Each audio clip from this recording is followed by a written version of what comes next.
Эгерде сиз транспорт каражатын алкоголдук ичимдик ичип, баңгизатты же башка психотроптук затты же дендиретүү үчүн маң кылуучу заттарды пайдаланып транспорт каражатын башкарсаңыз, анда сизге бир эле жаза бар. Сиз сот тарабынан 1 жылдык мөөнөткө транспорт каражатын башкаруу укугунан ажыратыласыз. Ал деген сөз күбөлүктөн ажыратылат деген эмес. Бул ошол транспорт каражатын башкаруу укугунан ажыратыласыз.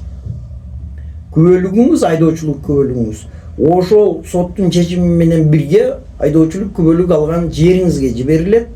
Сиз кийин 1 жыл өткөндөн кийин ошол жерге барып, кайрадан медициналык кароодон өтүп, атайын справкаларды алып, андан кийин сиз ошол органга келесиз. Жана алар тиешелүү экзамендерди алгандан кийин кайра күбөлүгүңүз, айдоочулук күбөлүгүңүз кайтарылат. Ошондуктан экөөнү экиге бөлүп караш керек. Бирөөсү айдоочулук күбөлүк, экинчиси айдоо укугунан ажыратуу. Сизди күбөлүктөн ажыратпайт, айдоочулук укугунан ажыратат.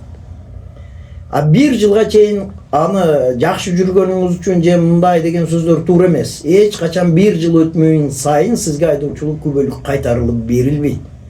Жанагы шарттар аткарылгандан кийин гана сизге айдоочулук күбөлүк кайтарылып берилет.